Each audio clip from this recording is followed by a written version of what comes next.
Hi guys! Happy what? I don't know. Basta hello sa inyo lahat. So it's already like what? September 2 as I'm filming this video. So it means that August already passed and it's time for us to of course do our August book vlog. Okay, so for the month of August, I was able to actually read 3 books in total. So the first one is The Hoodie Girl, which is a Wattpad story. The second is The Accident on the A35, and the other one is The Other Me. So here I'm going to show you the 2 books, two physical books that I was able to read because like I said, the first one is on Wattpad. So, lalagyan ko ng picture dito para makita nyo kung ano yung librong yon that I'm talking about. If you actually want to see like snippets or like the reels, I have a short videos of my reading journey for the books that I read, and just follow lang me po on Instagram so that you will get updated with the short videos that I'm doing para din alam nyo kung ano pa reaction ko while I'm reading the book. So yeah, so just a little thoughts about the books that I've already read. So the first one, let's talk about first with The Hoodie Girl. The Hoodie Girl is actually quite like, it just gave me a feeling of nostalgia. Nostalgia siya in a sense na before I read physical books, nag-start talaga ako sa Wattpad. And my journey with writing also started in Wattpad. So, parang, nasa Wattpad ulit ako, yung ganun yung feeling. Nagpapasa ulit ako sa Wattpad, ganun yung feeling. That kind of theme, or that kind of genre, or that kind of plot is already familiar to me. Very familiar to me. So, yun lang. So, parang hindi siya bago sa akin, kaya hindi na siya talaga masyadong nag-click. And, by the way, the one that I was able to read is actually the created one. So, I haven't read the original version. But I'll get back to it, when I have time. Siguro rin dahil nga curated na, so medyo edited na siya, medyo pinaikli na yung story. Kaya siguro hindi ko siya masyadong nanamnam ng sobra. But yeah, I mean, it's still worth reading for me. It is still worth my time because, yun nga, parang asarap sa feeling na parang bigla kang bumalik from to high school. Dahil yung nabasa mong genre or nabasa mo yung story is just like what you used to read when you were in high school. Okay, so yun lang. So the second book is actually The Accident on A35. So this is the second book that I was able to read. Okay, so here on A35, it's actually a thriller, an action thriller na, may detective, something ganon. So, well, this is not actually the first time that I was able to read a story na may parang ganito, may investigation, may inspector, may detective, ganon. It's not my first time. But it didn't actually pull me much. I really don't know why. Siguro lang kasi nung binabasa ko to, I'm not really into it. Siguro, kaya hindi ko siya masyadong appreciate. I mean, hindi, na-appreciate ko yung author for, writing this book and all. But, hindi lang talaga ako na-pull ng mga characters. Parang, I don't have an, emotional attachment or connection with them. So, hindi masyadong tumatak sa akin tong librong to. Kaya, yun. Pero, again, it's worth to read, and if you wanted, if you're interested with this kind of books na thriller na may detective and so on, yes, I will, encourage you to actually read this book. Guys, it's worth it. Iba-iba lang talaga tayo ng taste, and iba-iba lang talaga tayo ng perspective when it comes to books. But, if you are into detective, thriller, action kind of genre, then you might want to add this on your list. So, the last book that I was, able to read is The Other Moon.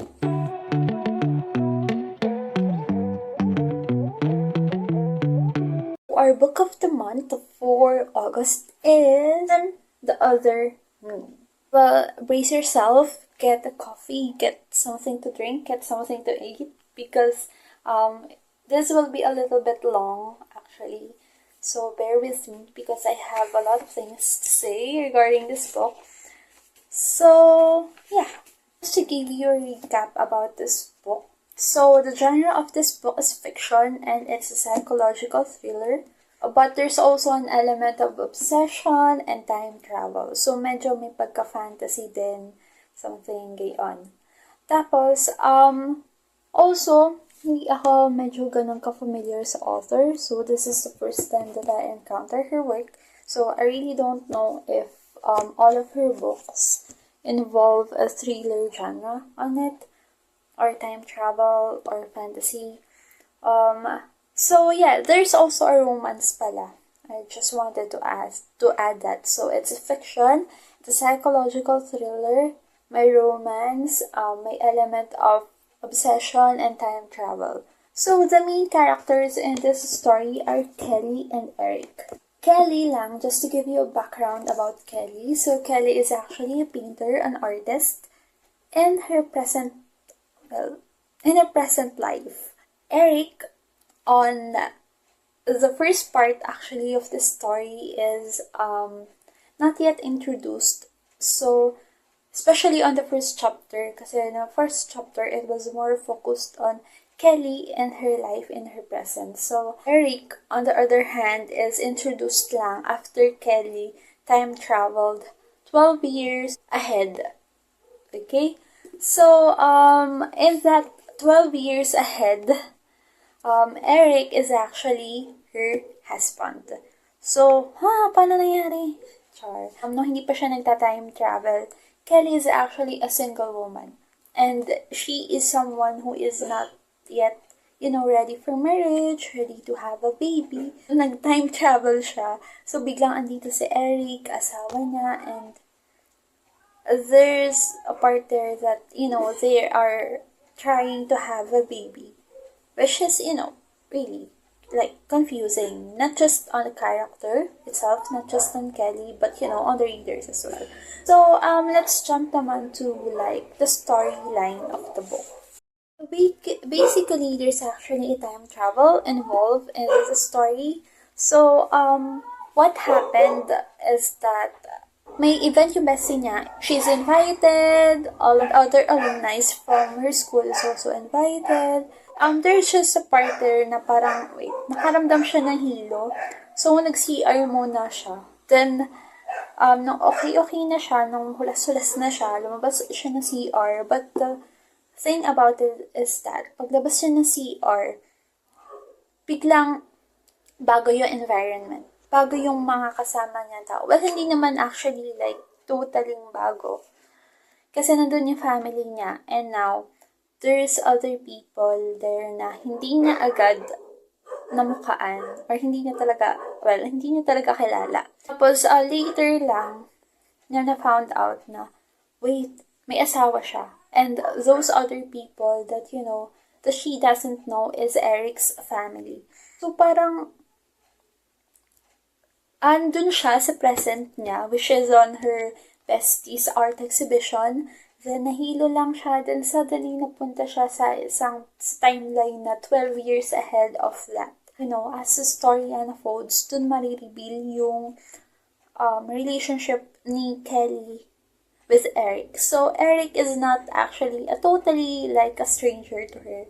But, sabihin natin estranged lang. They were still like high school ata, yeah. Na, they dated for a really short while, then, yun. Pero they didn't actually like talk after that. So, nagulat na lang siya. But suddenly, naging asawa niya. So, yeah. It's really confusing.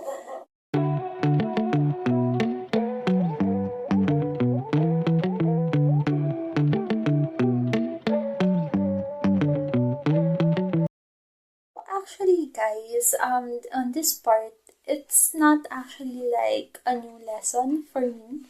Because, this is not like the first time that I was able to read a book that have this kind of element like time travel and stuff. But actually, I would consider it as a reminder na lang that these things can happen and I should never forget about, the thoughts that this book actually tells me. And that's the beauty of it actually. Siguro dahil when it comes to books kasi, even though hindi ito yung first time na nakabasa ka ng ganitong genre or yung may ganitong element, there's always something new to it. Maybe because the characters is not the same. I mean, for me lang. Wala pa ata akong na-encounter na libro na okay, same lang. Parang ganun din. May time travel and stuff. May obsession, may ganito, ganyan. Pero, same na same yung character. Parang, wala talaga. So, in a way, familiar siya. It's familiar yet new. And, in my perspective. So, yun lang. So, these are actually like, share ko na sa inyo, these are the 3 things that, I learned or a takeaway in this whole book.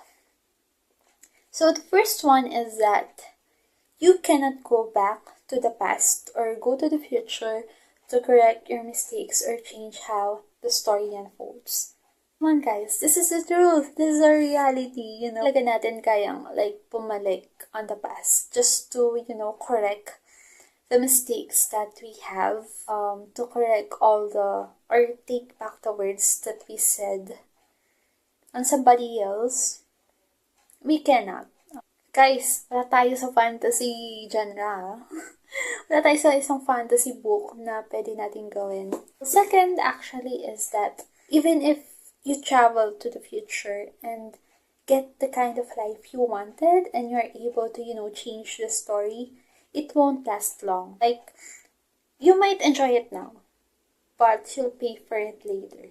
So, kahit mabago mo yung story or kahit manipulate mo yung isang tao to believe the story na sinasabi mo sa kanya ngayon, it won't last long. She might believe it or he might believe it, but in the long run, parang mababother lang sila ng mababother and they will look for the truth. So, actually, the third one is that when the relationship starts with, a lie or betrayal, it won't also last long. So, it may work for a while, but it won't last a lifetime. So, connected din to guys, dun sa pangalawa kong sinabi. I believe in that, actually. Kasi parang, nandun na palagi yung doubt. Your mind might accept it for a while, but your heart knows the truth that it isn't the truth. That what this other person is saying isn't the truth. Parang palagi mong hahanapin yung sagot, yung katotohanan. So, forever kang bothered. So, di naman pwedeng ganon when it comes to relationship. Like, a relationship should feel like a safe space, Hindi siya yung lagi kang binibigyan ng stress. Hindi siya yung relationship na palagi na lang may doubt, diba? So, relationship should be peaceful. Might be chaotic sometimes, but it doesn't give you so much lies and betrayals. So yun lang guys. That's actually like the things I learned are my takeaways. So yun guys, I really had fun, while reading all of these books. Kasi iba-iba sila ng genre. Iba-iba din yung mga characters na ni-meet ko. So it's really like, it's a very good read then. And to think na nakapagbasa ako ng 3 books. Guys, achievement na yun. Books is my standard every month. So, para lang may variety ako ng choices when it comes to choosing my book of the month. So, just to close this talk, I will end this, with a quote. Or rather, with the questions. So, just so you know, guys, every time kasi nagbabasa ako, I always take notes. And, nag-iiwan ako palagi ng mga annotations sa libro. So, actually, regarding pala dun sa mga annotations and stuff. So, I will be posting reels about that. So, abangan nyo na lang. So, ipapakita ko sa inyo yung actually mga libro na reread actually yung papakita ko sa inyo. And I will show you like quotes and my annotations on that books. Pero, hindi ko siya ipopost dito sa YT. Or maybe I will, but it would be a like compilation na.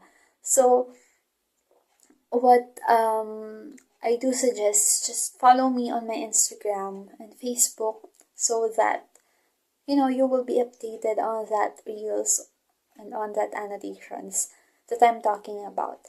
So, yun. So this is not actually a quote, but I do have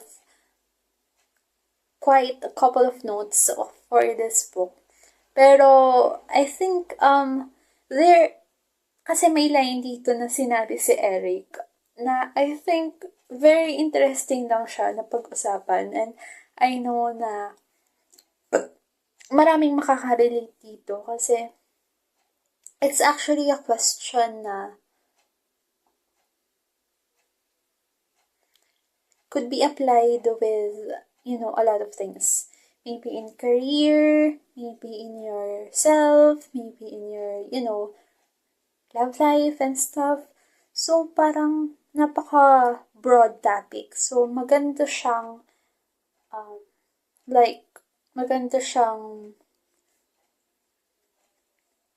i-contemplate, magmuni-muni, ganun. So, iiwan ko to sa inyo. And if you just wanted to share your thoughts regarding this one or your answer regarding this question, and I would be happy or I would be glad to read it as well. And, if there's something na naisipan kong i-comment or if you have a questions for me on your comment, then go lang, i-post nyo mga be at sasagutin ko naman siya. So, yun guys. So, what I wanted to ask you is this one. This is actually a line that Eric said to Kelly nung time na medyo nare-reveal na ako na ba talaga yung nangyayari kay Kelly. Have you ever wanted something really badly? He says. Like, okay, if I can just have this one thing, then I'll be happy forever and I'll never ask for anything else. Oh. So, yun lang. Parang, if you would think about it, it's a very interesting question na parang tinatanong ni Eric si Kelly na, have you ever wanted something really badly? Talagang gustong-gusto mo na pag nakuha mo, sabihin mo sa sarili mo, okay na ako dito. Hindi na ako hihiling na kung ano pa. Kasi masayang-masaya na ako dito. So, while reading this, actually, I can't remember na if Kelly answered it. I don't think na Kelly answered it directly, but in my mind, I know Kelly's answer would be her life as an artist. Kasi it is something that she worked hard for eh. Pumasok siya ng art school and kumuha siya ng scholarship for that art school. Kaya alam ko na gustong-gusto niya yung arts. I mean, she has a heart and she has a passion for art. And so parang it is something that she can't sacrifice, not until she knows na may na-achieve na siya dun sa career na yun. Parang stable na rin siya. So, yun lang. So, yun, parang again, tatanungin ko kayo, have you ever wanted something really badly? So, again, guys, it could be a love, it could be for your family, it could be for yourself, it could be for your career, and okay, saan ba? Nasa sa inyo yung sagot dun. And again, if you are happy to share it with me, or share it with other people, then comment na lang. And no worries. I promise. Babasahin ko yung mga comments nyo. So, yun lang guys. Okay. So again, thank you so much for watching this vlog. So let's see you on the month of September. So, it's per month na guys. Happy New Year! Hindi pala. Merry Christmas! Guys, Christmas na. September na. So, yun. Bye guys. Thank you so much for watching this video. See you again on September.